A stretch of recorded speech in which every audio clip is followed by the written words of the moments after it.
There's a lot of anime out there that try to be intelligent and careful with the crafting of their worlds. Full Metal Alchemist is one such world, a setting that has an actual past tied to its present. Wars and decisions made up to the series' beginning result in a landscape that Ed and Al have to make their way through on their adventures. Cowboy Bebop is another world, this time a solar system full of different cultures entirely, with humanity spread out across rocky moons and planets. It's a true Wild West, and one of the key issues the crew of the Bebop faces is that their past always come back to haunt them. A solar system, a world, a continent, even an island. As long as the surroundings the story takes place in feel lived in, with politics and history that extend beyond what the protagonists we follow face, there's a certain sense of connection as the suspension of disbelief kicks in that you're seeing another real, breathing world, not just an excuse for the story to exist. What all of this brings me to is the world of Made in Abyss, small though the anime setting is, being set on an island with a giant hole at its center. History exists here in this tiny segment of the world, visible not just in the exposition of the characters, but even the visuals displayed in the animation and backgrounds. As we can see, a society flourishes around this huge pit, but the reason this massive city exists is one we as a species can connect to in the same way that so many did to the mysteries of our world prior to its exploration. The same reason we look to outer space and the deep oceans of our planet, to explore strange new worlds, to seek out new life and new civilizations, to boldly go where no one has gone before. Most of you may recognize my words as belonging to a series set in the outer reaches of the galaxy, Star Trek, a show with an idyllic society bent on finding out what's beyond the galactic bend. And while the society displayed in Made in Abyss is not quite the utopian culture of Starfleet, the drive to discover and science the shit out of things we don't yet understand is exactly the same. The only difference is the source of this curiosity. The world of this anime is a dark mirror to that sense of optimism and fellowship that Star Trek seeks to provide. Scientific discovery is the goal in each of these series, but while Starfleet does so with the absence of needs thanks to replicators and other technology they've created, Made in Abyss still very much embodies the greedy underbelly of the human psyche. Food, medicine, shelter. All things provided in Star Trek are just a possibility, and around this abyss in the center of the island, a slim one at that. According to Nat, the people who live in the slums around the abyss often die due to the pollution and lack of resources, with far too many of these deaths comprised of the young. These people resort to picking rags to turn in for some monetary or sustenance gain. The weak and infirm are cast aside by the society that values only the strength of one's grip and the ability to pull more bounty from the depths below, as Leader demonstrated when speaking with Reg during his attempt to gain entrance to the orphanage.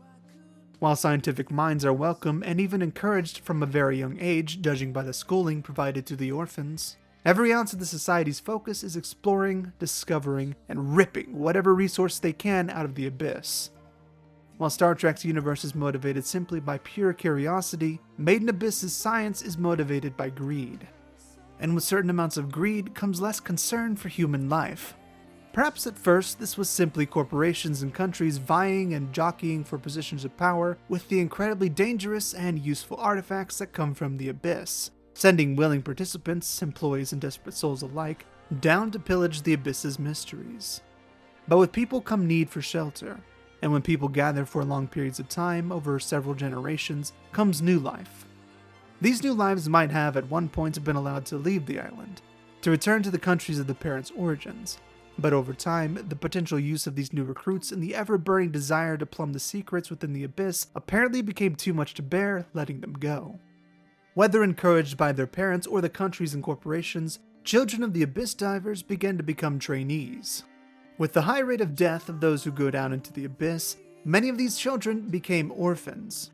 And while orphanages should be given donations to care for these children, I suspect the remote location of the island the abyss is located within, and the need for all resources to be devoted to mining the artifacts, combined to allow the use of orphans as first-level cave raiders, to pull up the easier and more accessible artifacts that, while seemingly useless to our characters in the show, are still worth a pretty penny to the collectors that fund the current society.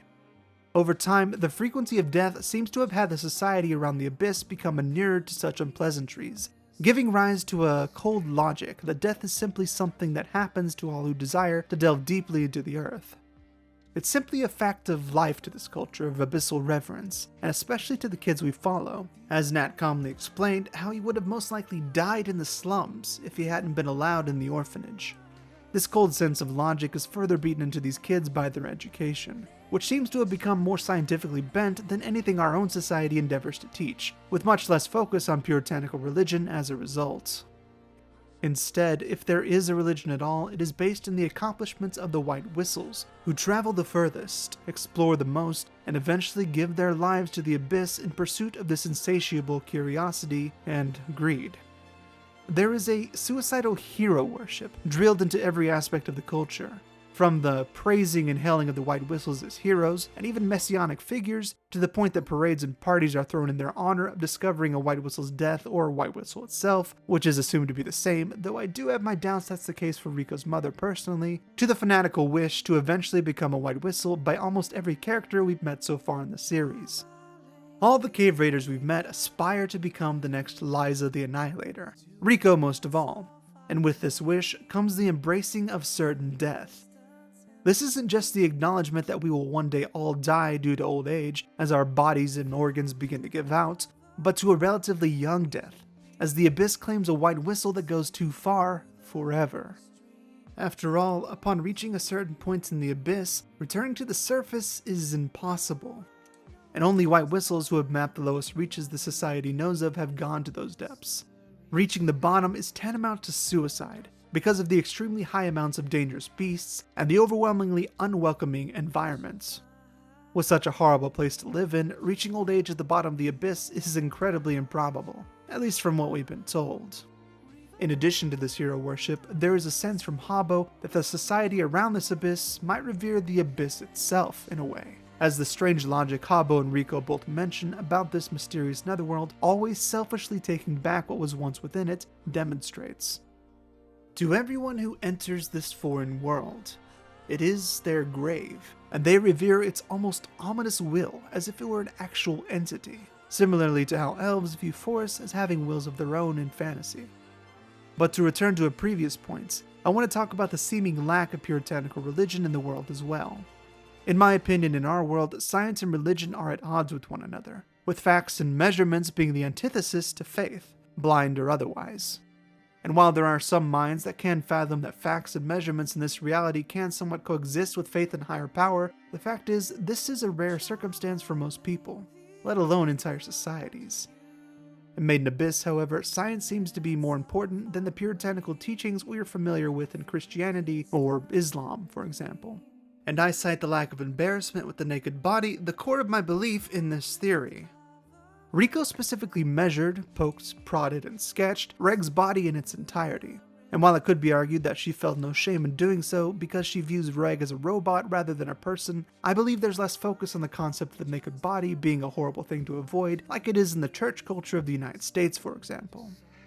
This is further reinforced by the society in Made in Abyss handing down the punishment of being strung up naked for the entire orphanage to see, as one that is not only not worthy of having CPS called on the orphanage, but just a normal punishment in this society. In addition, Riko uses the word penis without a sense of embarrassment, using the word chin-chin specifically. And while this is considered baby talk from my scant research on the world through the internet, I suspect it works clinically among these children, given their young age. But its vulgarity to clinical ratio is ultimately unknown to me because my knowledge of Japanese is extremely limited. Either way, it didn't seem to be intended as a vulgar way of saying it, rather than just the vocabulary the creators chose to go with for the young children in the anime. I'm not sure how the manga handles it, but regardless of what it is, it's interesting to think about at least.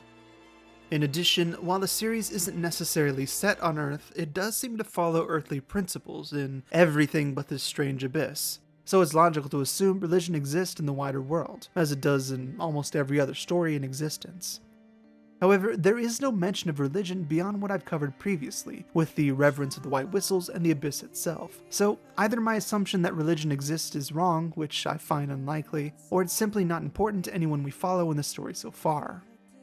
Finally, the maturity and logical thought processes of Riko and the rest of the cast, aside from, ironically, the robot Reg, seem to focus on working through problems, rather than letting them fester or worrying about what can't be fixed. There's an almost Vulcan way of looking at the world, to borrow from Star Trek once more. with emphasis on the scientific method and doing what needs to be done, more important than the emotional responses most of humanity would have in the types of situations cave raiders, and Riko and Reg specifically, are being exposed to. Regardless, this show juggles a lot of concepts in its extremely well-crafted world. I'm certain there's more to be said about this society, and much more in other concepts the show tries to introduce that I didn't mention here. And I hope others and you viewers decide to take those thoughts and make videos or essays out of them. But for now, this is the extent of my thoughts on the society. Science and greed lies at its core, and unlike the utopian Star Trek, Made in Abyss is a much grittier, realistic turn on the nature of humanity. If you found this sort of concept interesting, let me know in the comments below and I'll trend more toward these types of videos. But if you prefer the more comedic videos I make, tell me that instead. Either way, I'll probably do whatever I want to do. But I may trend toward one or the other, depending on what people want to see me do. Should you wish to speak with me directly, you can contact me on Twitter whenever you like. I'm also often on Reddit's r/anime, so you can find me in the episode discussions there as well. And if you like my content, remember to subscribe and hit that notification bell to know exactly when another video of mine goes up. You can also find a link to what I use to record and links to my other social media in the description. Whatever you decide to do, or whatever you believe, remember to always enjoy the way you watch anime. Because as long as you're having fun, that's all that really matters. I'll see you next time.